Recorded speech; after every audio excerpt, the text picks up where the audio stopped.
Digital తరగతికి స్వాగతం. మనం భారతదేశంలో నివసిస్తున్నాం. మన దేశం ఎన్నో వైవిధ్యతలకు నిలయం.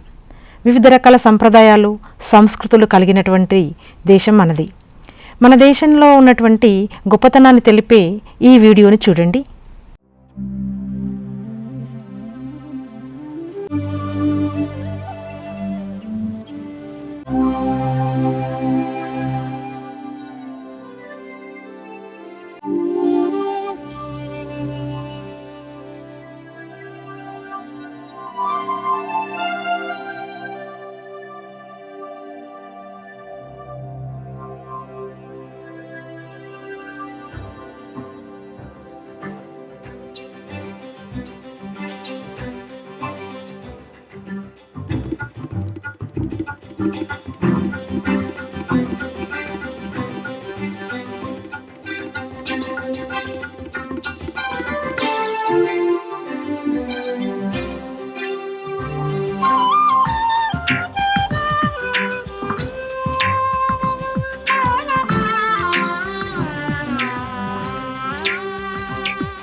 చూశారు కదా పిల్లలు, ఈ వీడియోలో మన దేశంలో ఉన్నటువంటి ప్రత్యేకతల్ని తెలియచేస్తుంది.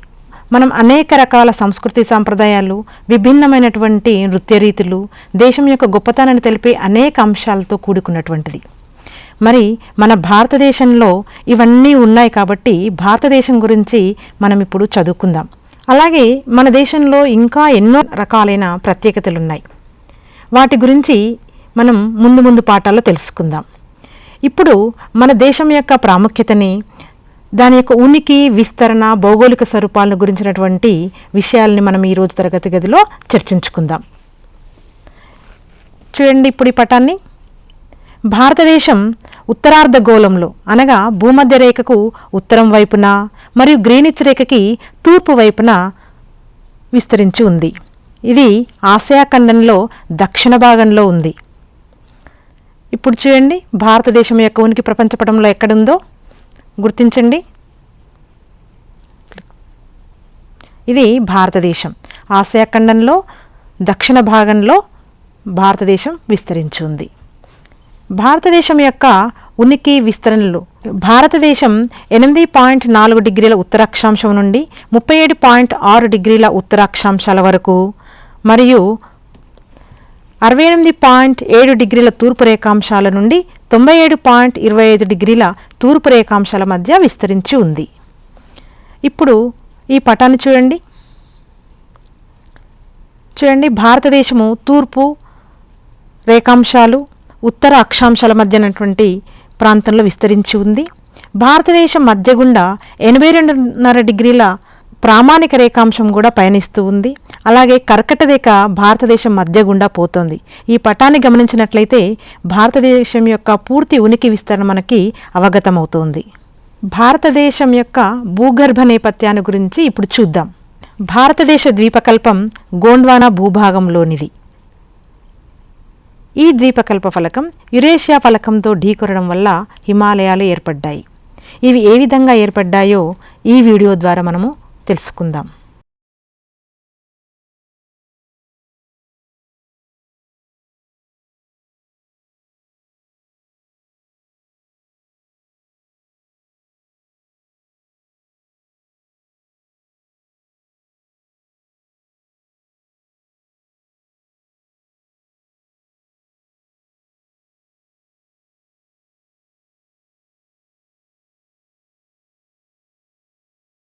భారతదేశం భూగోళిక స్వరూపాల గురించినటువంటి విషయాన్ని ఇప్పుడు తెలుసుకుందాం. భారతదేశంలో హిమాలయ పర్వతాలే కాకుండా విభిన్నమైనటువంటి భూస్వరూపాలు కూడా ఉన్నాయి. భారతదేశ భౌగోళిక స్వరూపాలని ఇప్పుడు చూద్దాం. 1 హిమాలయాలు, 2 గంగా సింధు నదీ మైదానం, 3 ద్వీపకల్ప పీఠభూమి, 4 తీర ప్రాంత మైదానాలు, 5 ఎడారి ప్రాంతం, 6 దీవులు. వీటన్నింటిని గురించి మనము విపులంగా చర్చించుకునే ముందు ఈ పటాన్ని ఒకసారి గమనించండి. ఈ పటంలో మనకి ముదురు గోధుమ రంగులో ఉన్నటువంటివన్నీ కూడా పర్వత ప్రాంతాలు, ఎత్తైనటువంటి ప్రాంతాలు. ఆకుపచ్చ రంగులో ఉన్నవన్నీ మైదాన ప్రాంతాలు, అలాగే పసుపు రంగులో ఉన్నటువంటివన్నీ పీఠభూమి ప్రాంతాలు. ఈ పటంలో మనము ఎక్కడెక్కడ హిమాలయ పర్వతాలు ఉన్నాయి, ఏ ప్రాంతంలో మైదానాలు ఉన్నాయి, ఏ ప్రాంతంలో పీఠభూములు ఉన్నాయో మనం గమనించినట్లయితే భారతదేశం యొక్క భౌగోళిక స్వరూప చిత్రాన్ని మనము గమనించవచ్చు. అయితే వీటన్నింటిలో మొదటగా ఉన్నటువంటి హిమాలయ పర్వతాల గురించి మనం ఇప్పుడు తెలుసుకుందాం. హిమాలయాలు ఇవి ఒక చాపం వలె పడమర నుండి తూర్పుకు 2400 కిలోమీటర్ల పొడవున విస్తరించి ఉన్నాయి. పశ్చిమ ప్రాంతంలో ఇవి 500 కిలోమీటర్ల వెడల్పుగాను, మధ్య తూర్పు ప్రాంతాల్లో 200 కిలోమీటర్ల వెడల్పుతో ఉంటాయి. చూడండి హిమాలయ పర్వతాలు ఎంత ఎత్తుగా ఉన్నాయో, పూర్తిగా మంచుతో కప్పబడి ఉన్నటువంటి ప్రాంతాలు.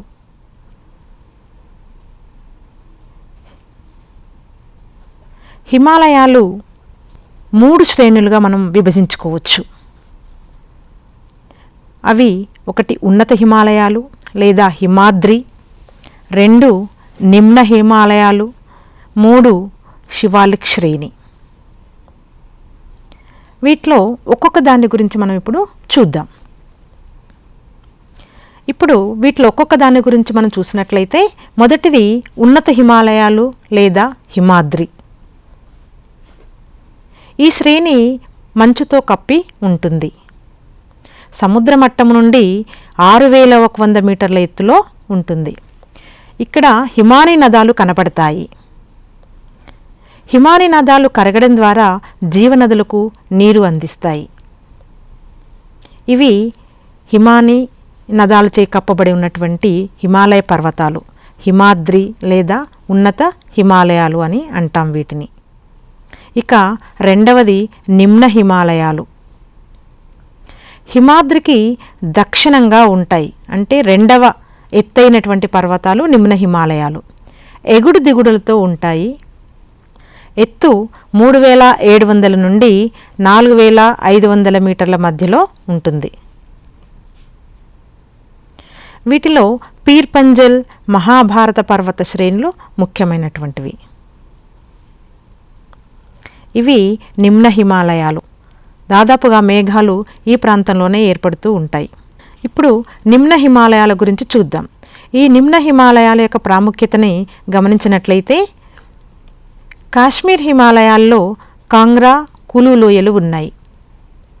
సిమ్లా, ముస్సోరీ, నైనిటాల్, రాణిఖేత్ వంటి వేసవి విడిది ప్రాంతాలు సతత హరిత అరణ్యాలని కలిగి ఉంటాయి.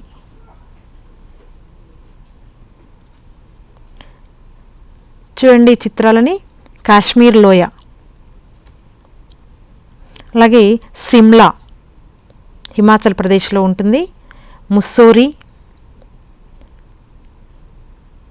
ముస్సోరీలో ఉన్నటువంటి జలపాతం, రాణిఖేత్, నైనిటాల్ చిత్రాలన్నీ గమనించినట్లయితే ఇవి నిమ్న హిమాలయ ప్రాంతాల్లో ఉన్నటువంటివి. ఇక మూడవ శ్రేణి శివాలిక్ శ్రేణి. ఇది 10 నుండి 50 కిలోమీటర్ల వెడల్పుతో 900 నుండి 1100 మీటర్ల ఎత్తుతో ఉంటాయి. వీటిని జమ్మూ ప్రాంతంలో జమ్మూ కొండలు అని, అరుణాచల్ ప్రదేశ్లో మిష్మీ కొండలు అని, అస్సాంలో కచార్ అని పిలుస్తారు. ఈ విధంగా శివాలిక్ శ్రేణిని వివిధ ప్రాంతాలలో వివిధ పేర్లతో పిలుస్తూ ఉంటారు. చూడండి శివాలిక్ శ్రేణి. నిమ్న హిమాలయాలు, శివాలిక్ శ్రేణుల మధ్య ఉండే లోయల్ని స్థానికంగా డూన్లు అంటారు. ఇప్పుడు మీరు తరగతి గదిలో జట్లుగా ఏర్పడి ఈ డూన్లకి ఉదాహరణలు సేకరించి మీ టీచర్తో చర్చించండి. ఇది డూన్. నిమ్న హిమాలయాలకి శివాలిక్ శ్రేణికి మధ్య ఉండే సన్నటి లోయల్ని మనము డూన్లు అని అంటున్నాం. ఇక హిమాలయాలకి తూర్పు సరిహద్దుగా ఉన్నటువంటి పర్వతాలని, కొండల్ని మనము పూర్వాంచల్ అని అంటున్నాం. ఇప్పుడు పూర్వాంచల్ గురించి చూద్దాం. భారతదేశానికి తూర్పు సరిహద్దుగా ఉన్న హిమాలయ పర్వతాలను పూర్వాంచల్ అంటారు.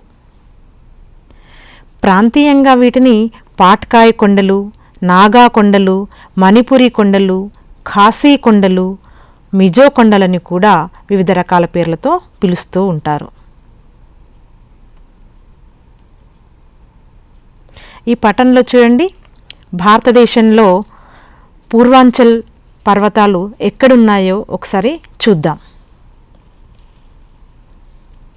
చూడండి, ఆ ప్రాంతంలో పూర్వాంచల్ పర్వతాలు ఉంటాయి. గమనించండి, ఏ రాష్ట్రాలు కలిగి ఉందో ఆ ప్రాంతాన్ని మీరు గుర్తించండి. ఇప్పుడు ఒక చిన్న కృత్యాన్ని మనము తరగతి గదిలో చేద్దాం. భారతదేశ భౌతిక పటంలో క్రింది వాటిని గుర్తించండి. కొండలు ఒకవైపున ఉంది, ఒకవైపున రాష్ట్రము లేదా రాష్ట్రాలు ఉన్నాయి. పూర్వాంచల్ మనం ఇంతకుముందు చెప్పుకున్నాం కదా, ఆ పూర్వాంచల్ ఏ ఏ రాష్ట్రాల్లో ఉందో మీరు గుర్తించాలి. అలాగే నాగా కొండలు, మణిపురి కొండలు, ఖాసీ కొండలు, మిజో కొండలు. ఈ కొండలు మన దేశంలో ఏ ఏ రాష్ట్రాల్లో విస్తరించున్నాయో వాటిని ఆ పటంలో మీరు గుర్తించండి. ఇక మనము హిమాలయాల ప్రయోజనాల గురించి తెలుసుకుందాం. మరి ఈ హిమాలయాల వల్ల శీతోష్ణ స్థితి కూడా ప్రభావితం అవుతుంది. మధ్య ఆసియా నుండి వచ్చే చల్లటి గాలుల్ని ఇవి అడ్డుకుంటాయి. వేసవిలో వర్షాలకు, ఋతుపవన శీతోష్ణ స్థితికి కూడా ముఖ్యమైన కారణం హిమాలయాలే. హిమాలయ నదులు సంవత్సరం పొడవునా నీళ్ళని కలిగి ఉంటాయి. మరి ఈ హిమాలయాల గురించి మనము విపులంగా చర్చించుకున్నాం కదా. మనము రెండవ భౌగోళిక స్వరూపమైనటువంటి గంగా సింధు నదీ మైదానం గురించి తెలుసుకుందాం. ఈ గంగా సింధు నదీ మైదానం ఏ విధంగా ఏర్పడిందో ముందుగా తెలుసుకుందాం. భూగర్భ నేపథ్యం ఏర్పడినప్పుడు ద్వీపకల్పం యొక్క అంచులు పగిలిపోవటం వల్ల అక్కడ లోతైనటువంటి అగాధం ఏర్పడింది.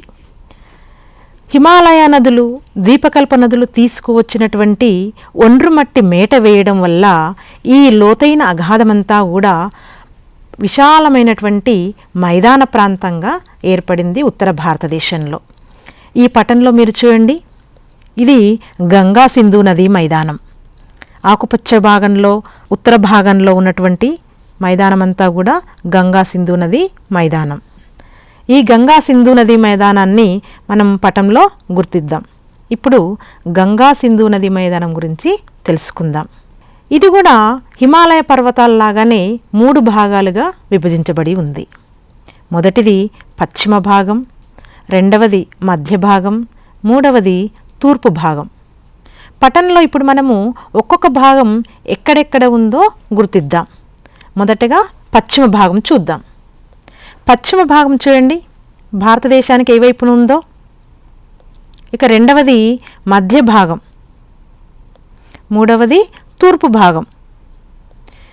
ఒక్కసారి గమనించండి పిల్లలు, ఈ 3 భాగాలు ఏ ఏ నదుల చేత ఏర్పడ్డాయో ఆలోచించండి. ఇప్పుడు ఒక్కొక్క దాని గురించి మనం విపులంగా చూద్దాం. మొదటగా పశ్చిమ భాగం. ఇది సింధు నది, దాని ఉపనదులైనటువంటి జీలం, చీనాబ్, రావి, బియాస్ మరియు సట్లజ్ నదులతో ఏర్పడింది. అధిక భాగం పాకిస్తాన్లోనే ఉంది. కొంత భాగం భారతదేశంలో ఉన్న పంజాబ్, హర్యానా రాష్ట్రాల మైదానాలలో ఉంది. ఈ ప్రాంతంలో సారవంతమైనటువంటి అంతర్వేదులు అత్యధికంగా ఉన్నాయి. ఈ క్రింది పటంలో మనం సింధు నది మరియు దాని యొక్క ఉపనదులను గుర్తించే ప్రయత్నం చేద్దాం. చూడండి, సింధు నది భారతదేశంలోని హిమాలయ పర్వతాల్లో పుట్టినప్పటికీ కూడా కొంత భాగం మాత్రమే మన దేశంలో ప్రవహించి అది పాకిస్తాన్ గుండా అరేబియా సముద్రంలో కలుస్తుంది. దాని యొక్క ఉపనదులను గుర్తించండి. మనము ఇంతకుముందుకు అంతర్వేది అని ఒక పదం విన్నాం. మరి అంతర్వేది అంటే ఏంటో చూద్దామా? 2 నదుల మధ్య ఉన్న ప్రాంతాన్ని మనం అంతర్వేది అంటున్నాం. ఇంగ్లీష్లో దీన్ని దోఆబ్ అని అంటారు. చూడండి ఈ పటాన్ని, ఇది 2 నదీపాయల మధ్య ఉన్నటువంటి ప్రదేశం అంతర్వేది. చూడండి,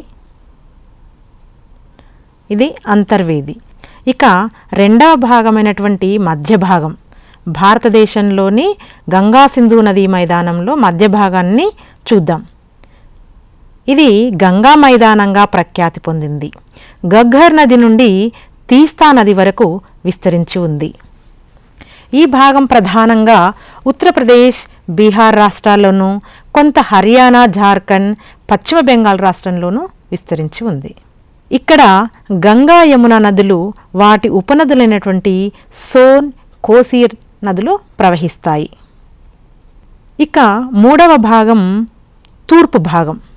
ఈ తూర్పు భాగం అంతా కూడా ఈశాన్య తూర్పు రాష్ట్రాల్లోనే ఎక్కువగా ఉంటుంది. ఇది ప్రధానంగా అస్సాంలోని బ్రహ్మపుత్ర లోయలో ఉంది. అంటే బ్రహ్మపుత్ర నది చే తీసుకురాబడినటువంటి ఒండ్రుమట్టి మేట వేయడం వల్ల ఈ భాగం ఏర్పడింది.